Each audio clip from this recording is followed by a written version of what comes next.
TV show called Orlando Rivero TV. It is.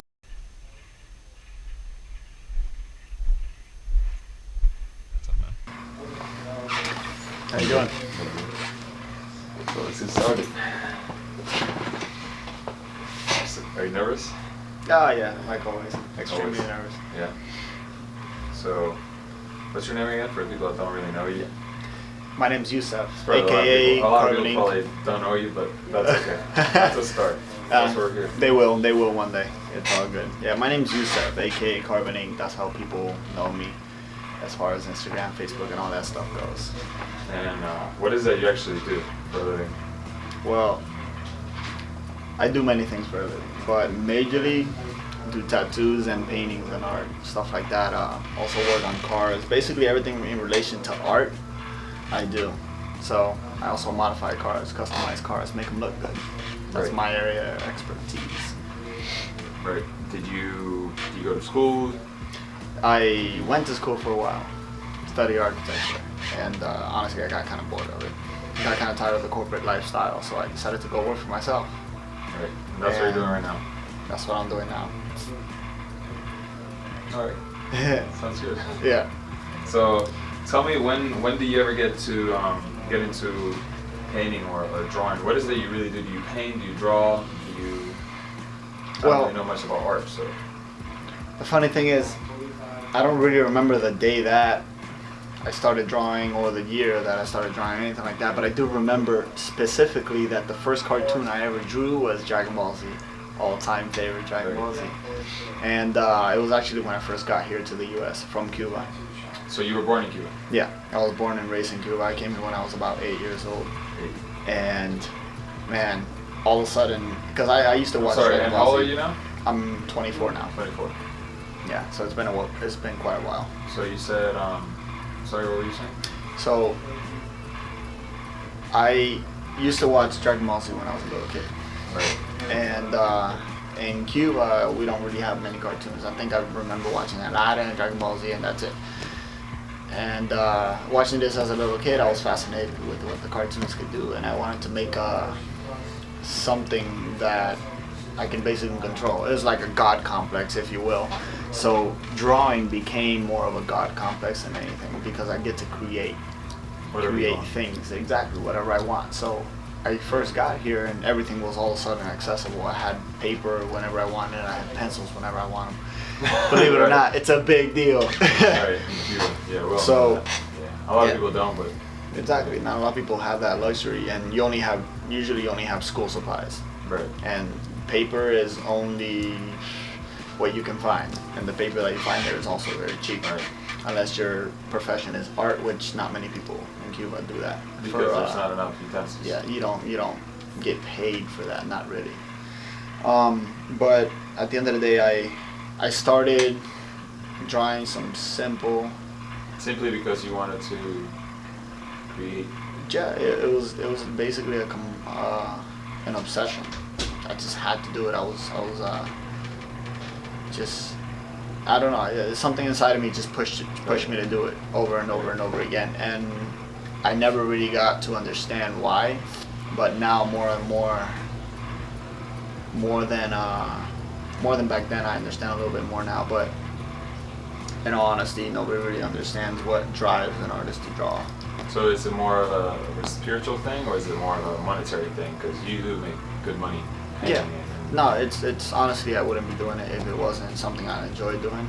Right. And a lot of times it does become about the money, and that's when things go bad. That's when you don't start. That's when you lose the creativity for it. That's when you start not enjoying yourself as much, and that's when your art actually starts to look worse. Right. So your art, in any sense, whether it's music, painting, car customizations, whatever, it'll only get to its maximum potential when you're actually enjoying it as an art form and not as a way of making money. Right. As soon as you put a dollar amount on anything, all of a sudden it becomes a job. And that's something not many people understand. And I've grown to understand that, so that's why I have many jobs. Right. So I don't have to worry about money when it comes to this place. So when it comes to here, I'm just creating, and I don't have to worry about that. I see. So right now, your main focus is on besides your art in general, is tattooing, right? Yeah, tattooing. So when do you get into tattooing? I got into tattooing at about, I want to say 2012, early 2012. So it's been actually almost 5 years. About 5 years, yeah. So yeah, in 2012, the way it happened was, it's kind of funny. I was living with a roommate at that time, and we were building a bar for New Year's. And all of a sudden, a friend of mine, my roommate, he comes out and he goes, "Hey man, I got you something for New Year's." I'm like, "What? What'd you get me?" He goes, "I got you a tattoo kit." I'm like, "The hell out of here. Are you kidding me?" Like a fake one? Or like a real tattoo kit. He bought it online and everything. I'm like, "Dude, no way. You did not buy me a tattoo kit. Why? I don't even know how to use that thing." He goes, "Nah man, you're gonna learn." I'm like, "With who?" He goes, "On me." I'm like, "Get out of here. Are you kidding me?" And he knew that you knew how to draw. He knew I knew how to draw, but there's a difference when it comes to drawing and then translating that to skin, because there's a technical aspect of it not that many people understand, and you need training for that. Right. But whatever, I was ballsy and I grabbed the kit and I looked up a couple videos on YouTube. Shame to say. What about the fact of the responsibility that you carry when you tattoo someone? It's gonna be on your skin for the rest of your life. What if you mess up? Yeah, it's scary, man. It's scary, and more often than not, there are a lot of mess ups. But one thing that one of my previous mentors said to me was, it's not about how often you mess up. The true characteristic of an artist is how often you can fix your mistakes and how well you can fix them and hide them. But can you really fix a mistake when you're doing a tattoo? Yeah, absolutely. What if it's really small in detail? You have to roll with it. You have to find a way. No. I mean, you can't be perfect. There's no way you're gonna perfectly create a tattoo. There's just no way, because this person moves, your hand moves, the machine is vibrating. So many variables that come into the situation. And we're working on skin. So. Exactly. So, and the skin is elastic, so it moves while you move it and while you're moving. So it's so many variables and so many aspects of a tattoo that make it impossible for it to be perfect.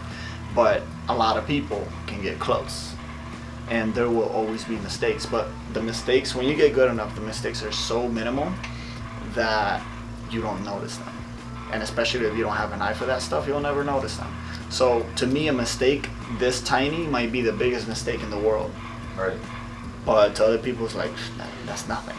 That doesn't mean anything, you know? It's still a beautiful piece.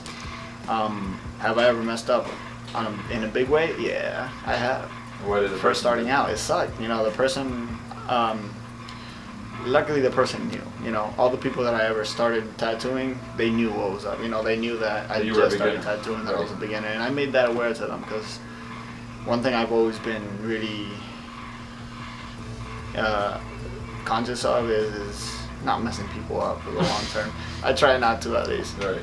But no, I just do my best, you know, and then after a while you go through your own little training and you get enough practice. And just like they call doctor's offices practices, right. Everything you do is a practice, because you got to get good at it somehow. Yeah. But yeah. Never really thought about it that way. Yeah, man. But on the other hand, like, you also practice on oranges, bananas, and fake skin. Right. A lot of practice on fake skin. Did you buy a lot of pig skin on eBay? Pig skin, not pig skin, but synthetic silicone skin, yeah.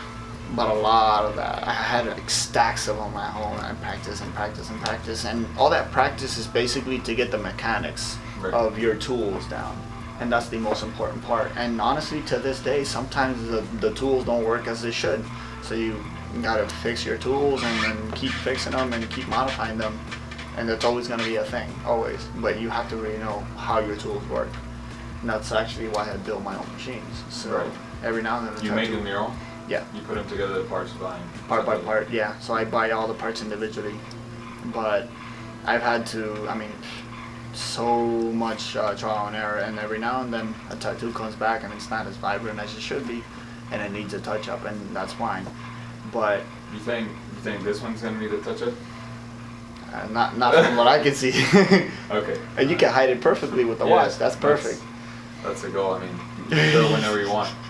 And what does it feel when somebody's going through pain and you know you need to finish that too, because it's something that you already started, and they already paid for it? It's something that they want. It's something that they need. You know, it means something to them. Like, I know sometimes like they lose their child or their their loved ones, and they're in a lot of pain. So not only mentally, but with their loss, but also with the needle. Yeah. So what do you do to confront that sometimes? Man, I mean, I have various pain relieving sprays and creams and this and that, but at the end of the day, it's all up to the client to deal with the pain. And if it's something they want bad enough, they'll deal with it and they'll survive through the tattoo. But when I'm in the actual position where they're yelling, screaming, sometimes I have customers that scream that you can hear them all the way like 2 stories down. And man, it's tough because I feel bad. I'm like, shit, man. I you know, I don't want to cause them pain, but at the same time. Yeah. And what if they start like moving around and you mess with that too? What do you do at that point? Has that happened to you? It has happened where somebody moves and then they make a line run this way. They don't like it. And it's not something that's my fault. It's my responsibility to hold them down, making sure that they don't move. Yeah. But if they move and I told them, please don't move, I'm doing lines, you know, stuff like that. They understand. I've never had anybody go, oh, what the hell is this? Why'd you mess up this and that? They know why, because they moved. And they're like, oh, I'm sorry, man. I didn't mean to move so much. I hope you didn't mess up. I don't hope you didn't mess up. And the mess up was very minimal. Very minimal. It was easy to fix like that. Right. But it was a mess up nonetheless. And at that point, you just need to take a step back, take a break, and then tell the person, okay, you can't move, because this is going to be on your skin forever. So it's tough. It's tough dealing with people. What do you think has been the best tattoo, the best work yet that you've ever done? I can't really pick just one. One of my favorite ones was like a neo-traditional flower. Big, giant flower, big and bold, color from line to line, you know, just big and bold tattoo. But honestly, every tattoo that I do nowadays is my favorite. Like every new tattoo that I do is my favorite. Your newest favorite? As long as it's bigger than this much. Just show me the latest one later, so yeah. So we can put it in. And what would you say the best part of what your job is? Your most favorite thing to do? Is it when the client comes back with a piece that is already healed, or the process of just, you know, putting in the machines, or, you know, from the moment that you get a little bit of ink into the needle? What is it? Honestly, it's the whole tattooing process is fun, but the most rewarding fulfilling and rewarding part for me is when anybody comes to me with an idea, and then I manage to put it together. And when it comes together and I see the final drawing before it even gets tattooed, that's the most fulfilling part for me. When I see a final drawing that actually flows and works well with the body. Not just something printed off the internet and then just like a sticker. You don't work all with that? All of us still do that, but it's very, very unlikely that we will nowadays. Or at least the people that actually draw the tattoos.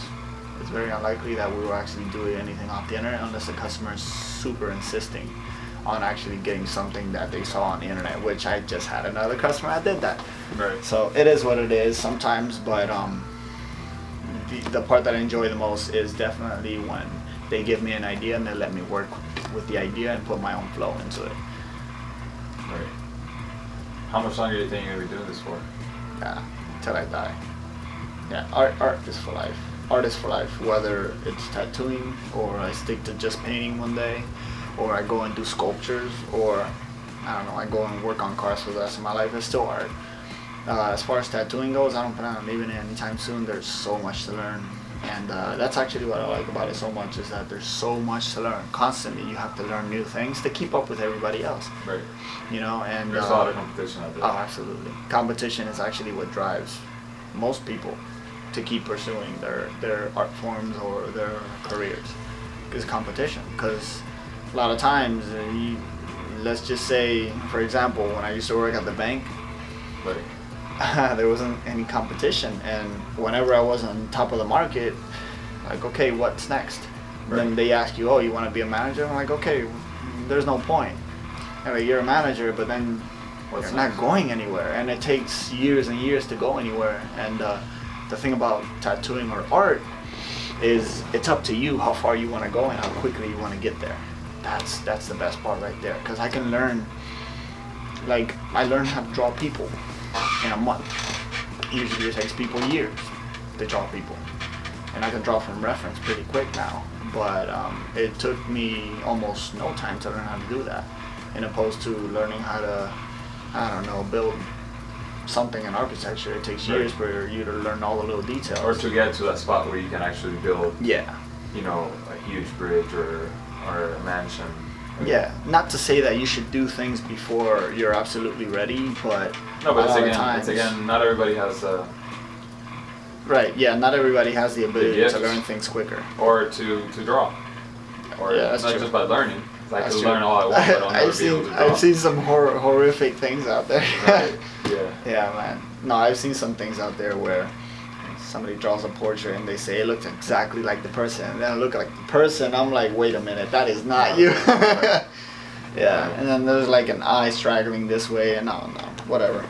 But yeah, man, no, nonetheless, it's fun, and I enjoy it because it's a challenge. So when will be the next project that you have? The next project? Yeah, the next project is, I think, tomorrow, starting a back piece. I'm doing tomorrow of an angel, and I think it's just some guy with wings kneeling down. The guy didn't really give me too much creative freedom with that one, but it's gonna be cool nonetheless. I'll see. Yeah. All right. Well, thank you so much, Yusef. Really appreciate your time, and hopefully we can stay in touch for a while. I mean, we'll stay in touch for a while. Thank you again. Cut that out.